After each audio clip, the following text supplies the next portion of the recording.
Hi, my dear lovely children. Welcome to your English class. I hope you all are doing good. So, are you excited to learn something new? I am your teacher and mentor Ananya, and once again, I am back with a new topic from your book, that is chapter number 5, where we are going to focus on the topic pronouns today. Pronouns is a familiar topic for you all because you have studied about pronouns in your previous classes. So first of all, we will begin with the warm-up exercise. Pick the correct pronouns. यहाँ कुछ sentences दिए हैं और हर एक sentence में हमें दो options मिले हैं. उन दोनों में से जो सही option है हमें उसे tick करना है. So let's get started. First one, Amit is an intelligent boy. Who teaches he or him? Who teaches him? Alright, so this is the correct pronoun. Next, Jaya washes her clothes and hangs them on the rope. कौन सा correct है? They या them? Them is the correct pronoun. Mother cooks food for us or we. Us is the correct pronoun, तो हम यहाँ टिक करेंगे. I keep my room clean. My father is proud of I or me. Me is the correct pronoun. The film was long. We did not like it or them. अब film के लिए हम use कर रहे हैं, so it is the correct pronoun. I hope children you have understood how this exercise has to be done. So complete it quickly. Now let's move further. Pronouns are the words that take the place of nouns. जैसा कि हमने पहले भी पढ़ा है कि pronouns वो शब्द हैं जो noun की जगह पर यूज किए जाते हैं. कुछ एग्जाम्पल्स के थ्रू इन्हें बेहतर तरीके से समझते हैं. We use pronouns to avoid the repetition of noun. हम pronoun का इस्तेमाल इसलिए करते हैं ताकि noun word को बार बार repeat ना करना पड़े. अगर हम बार बार noun word को repeat करेंगे तो सुनने में absurd लगता है. जैसे अगर मैं कहूँ My name is Ananya, Ananya likes to eat ice cream, Ananya works very hard, Ananya goes for a movie, तो बार बार सुनने में थोड़ा अजीब लग रहा है. इसी की जगह अगर मैं थोड़ा सा चेंज कर दूँ और अनन्या वर्ड को प्रोनाउन से रिप्लेस कर दूँ तो फिर सुनने में बेटर लगेगा. जैसे My name is Ananya, I like to eat ice creams, I go for movies. इस तरीके से हम नाउन्स को अलग अलग प्रोनाउन से रिप्लेस कर सकते हैं. Let us understand these with the help of given examples. Ira goes to school every day. Ira हर रोज स्कूल जाती है. अब ईरा एक लड़की का नाम है, उसके बारे में हमें थोड़ी और इन्फॉर्मेशन देनी है, तो हमने ईरा वर्ड को हटा के क्या कर दिया? she goes to school every day. Next, Ira plays in the park. Ira park में खेलती है. हमने ईरा को प्रोनाउन से रिप्लेस कर दिया. She plays in the park. All the above sentences are about Ira. ये सभी sentences ईरा के बारे में हमें कुछ ना कुछ बता रहे हैं. We use the noun Ira, then we use the word she in place of Ira. हमने ईरा के बारे में बताते वक्त सबसे पहले ईरा नाम से ही शुरू किया है ताकि हमें पता चल सके कि हम किसके बारे में बात कर रहे हैं. जब हमें पता चल गया तब हमने नेक्स्ट सेंटेंसेस में ईरा को रिप्लेस कर दिया शी से. तो ईरा नाउन था और शी जो है वो प्रोनाउन है जिसने ईरा को रिप्लेस किया. The pronouns give a variety of structures. Let us take another example. एक और एग्जाम्पल लेते हैं. यहाँ दो बच्चे आपस में कन्वर्सेशन कर रहे हैं, यानी बात कर रहे हैं. Let us read their conversation. Tom, where are you, Mary? Tom ने पूछा, मैरी तुम कहाँ हो? Mary, I am here, Tom. Mary ने बोला, मैं यहाँ हूँ, Tom. Tom, where is my pen? मेरा पेन कहाँ है? इस पर मैनी ने रिप्लाई किया, here it is in my hand, ये यहाँ है मेरे हाथ में. So did you C?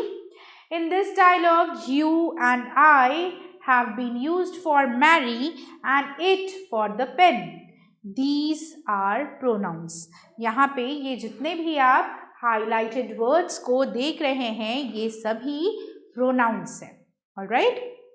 So let's understand personal pronouns. A pronoun that stands for a person or a thing is called a personal pronoun. Given below are pictures that show pronouns. हमेशा याद रखिए बच्चों, जो pronounce किसी single person या फिर किसी object को दिखाते हैं उन्हें हम पर्सनल प्रोनाउन कहते हैं. ठीक है, प्रोनाउन सिंगुलर लोगों के लिए भी यूज़ किए जा सकते हैं या फिर प्लूरल केसेस में भी यूज़ होते हैं. आइए इन्हें कुछ एग्जाम्पल से समझते हैं. यहाँ कुछ पिक्चर्स हैं जो सिंगुलर और प्लूरल प्रोनाउंस को दिखाते हैं. Let's understand. आई यानी मैं एक सिंगल लड़की हूँ या सिंगल कोई बॉय हो सकता है. यहाँ पे जैसे सिंगल बॉय है तो सिंगुलर मीन्स आई, मैं, तो ये एक सिंगुलर प्रोनाउन है. ओके. नेक्स्ट इज वी यानी हम. यहाँ पर दो लड़के हैं इसीलिए हमने वी यूज किया है. वी एक प्लूरल प्रोनाउन है. ऐसे ही यू एक ऐसा प्रोनाउन है जो सिंगुलर और प्लूरल दोनों ही केसेस में एक ही तरीके से यूज होता है. देखिए सिंगुलर में भी जब हम किसी की तरफ जिससे हम बात कर रहे हैं यू यानी आप, वहाँ पर भी हम यू ही लिख रहे हैं. और प्लूरल में जब एक से ज़्यादा हैं तब भी हम यू ही लिख रहे हैं. ओके. ऐसे ही और शी यानी अगर कोई बॉय है तो फिर हम ही बोलेंगे और अगर कोई गर्ल है तो हम शी बोलेंगे. ये भी सिंगल बॉय या सिंगल गर्ल के लिए यूज़ होता है. तो these are also singular pronouns. Similarly it जो है वो सिंगल ऑब्जेक्ट के लिए यूज़ होता है. दे एक ऐसा प्रोनाउन है जो कि बहुत सारे लोगों के लिए यूज़ होगा या मोर देन वन ऑब्जेक्ट के लिए यूज़ होगा, यानी ये एक प्लूरल प्रोनाउन है. Okay. The personal pronouns are so named because these stand for 3 persons. हम पर्सनल प्रोनाउंस को इस तरीके से इसलिए बोलते हैं क्योंकि ये जो पर्सनल प्रोनाउंस है ये 3 अलग अलग पर्सन्स के लिए यूज़ किए जाते हैं. आइए इन पर्सन को अच्छे से समझते हैं. The person who speaks is called the first person. यानी जब हम आपस में बात कर रहे हैं तो जो बोल रहा है वो व्यक्ति फर्स्ट पर्सन कहलाता है. That means the speaker is known as the first person. Okay. The person to whom the first person speaks to is the second person.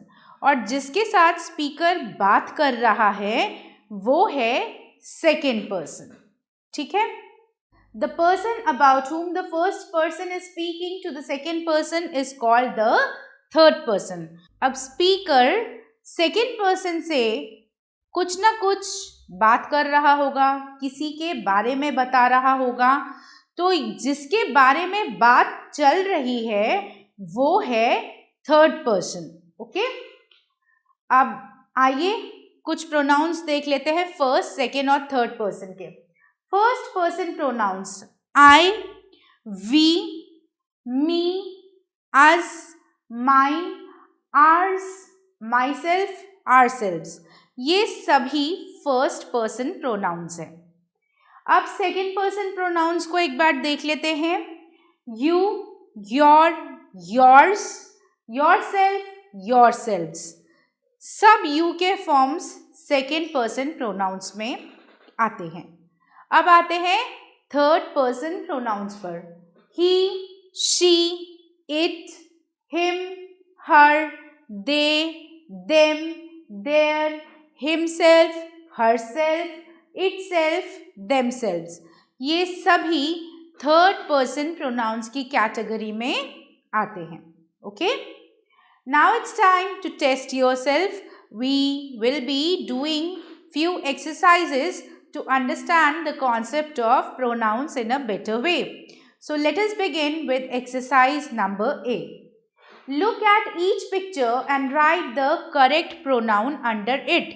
हमें हर एक पिक्चर को जो यहाँ दिया गया है उसे बहुत ध्यान से ऑब्जर्व करना है और ऑब्जर्व करने के बाद उस पिक्चर के लिए जो करेक्ट प्रोनाउन है उसे इस गिवन स्पेस में लिखना है.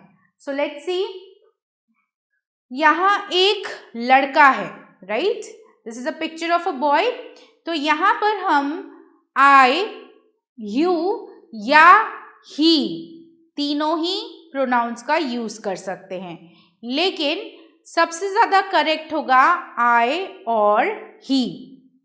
अगर वो खुद अपने आप को इंट्रोड्यूस कर रहा है तो आई, और अगर हम उसे इंट्रोड्यूस कर रहे हैं तो फिर he. So we are going to write I और ही. ऑलराइट. नेक्स्ट, यहां आप देख सकते हैं 3 लड़कियां हैं. Okay, so you can right they.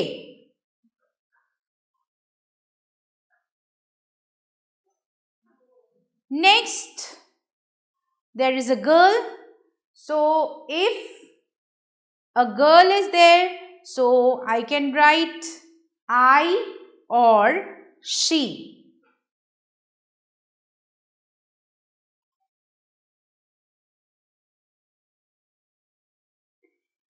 Now in the next picture we can see someone is pointing towards the baby girl.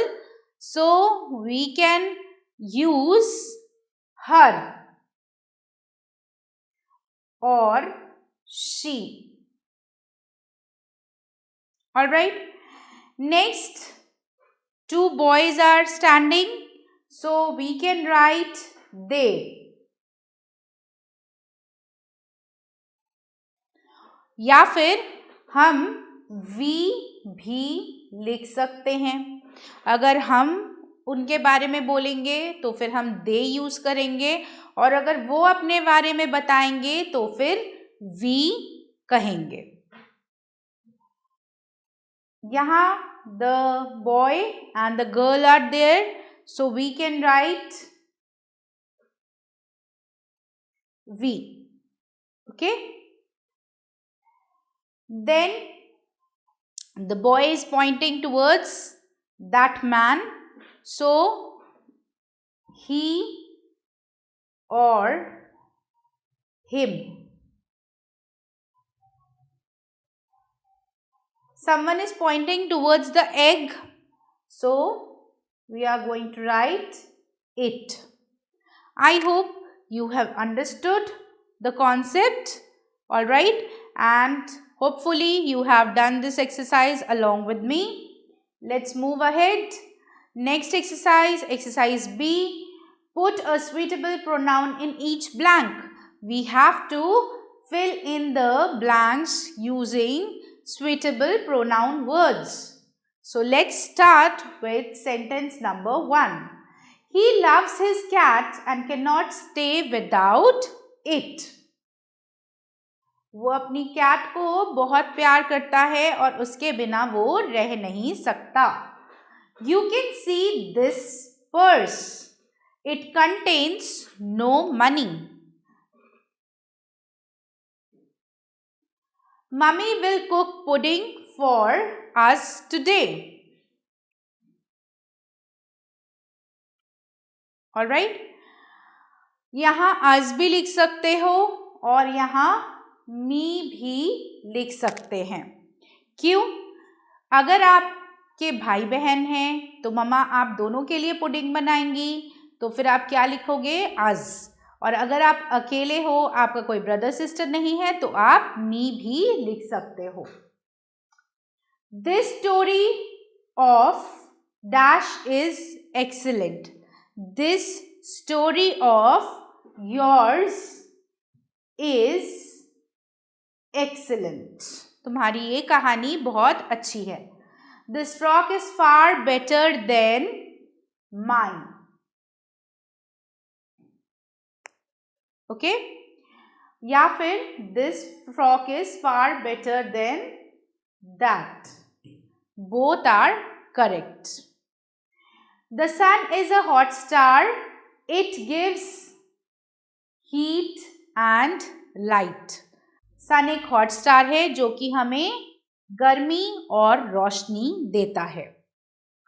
When I saw the cat, it ran away. Dash had to travel through a jungle to reach here. यहाँ पे कुछ भी आ सकता है. अगर आप अपने बारे में बता रहे हैं तो I, अगर आपके साथ कोई और भी ट्रैवल कर रहा था we, अगर आप किसी और के बारे में बता रहे हैं तो फिर he या she या फिर they. तो यहाँ पे कोई भी प्रोनाउन आ सकता है पर्सनल प्रोनाउंस में से.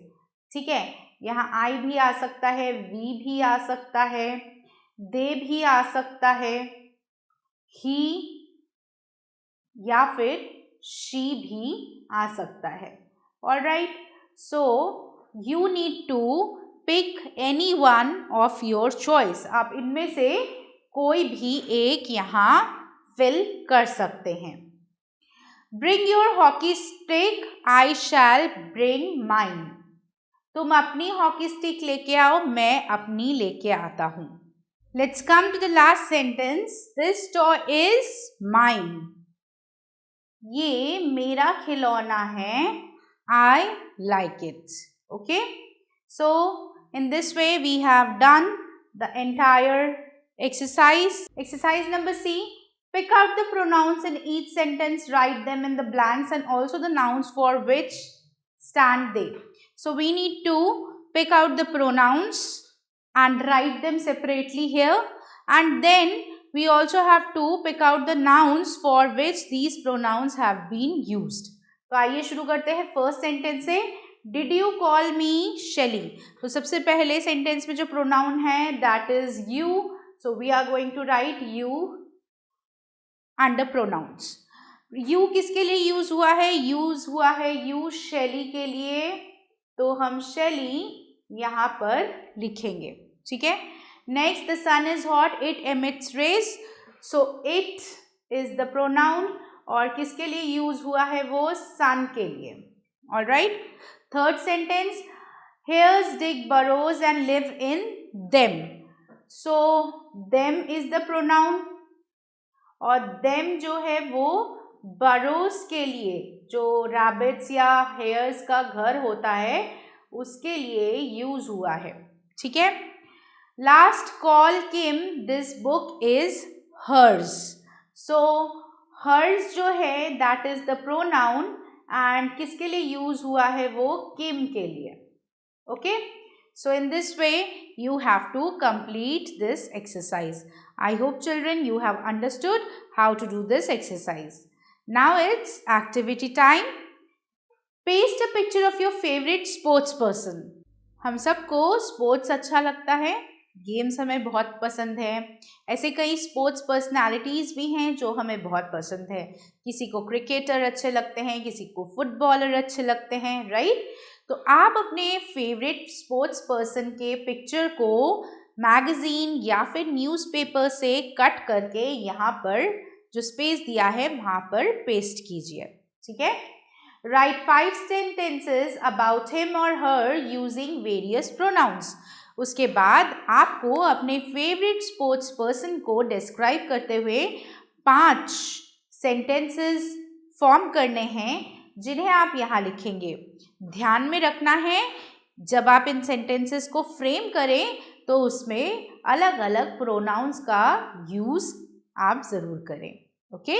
सो isn't it an interesting exercise? I am sure you will love to do this exercise. So quickly start collecting the cutting of your favorite sports person and complete this activity. So with this, we are done with the lesson of pronouns. I hope children you have understood the concept of different kinds of pronouns, and especially you now will understand that what are first person pronouns, second person pronouns and third person pronouns. आप सब pronouns को अच्छी तरीके से study कीजिए और साथ ही में जो आप आर्टिकल्स पढ़ते हैं या फिर स्टोरीज पढ़ते हैं बुक्स में, वहाँ डिफरेंट प्रोनाउंस को अंडरलाइन कीजिए। इससे आपकी नॉलेज और ज़्यादा एनहांस होगी। Now it's time for your teacher to sign off. I will meet you again with some new and interesting videos of a new chapter from your book very soon. So stay tuned for the upcoming videos. Till then, do take good care of yourself.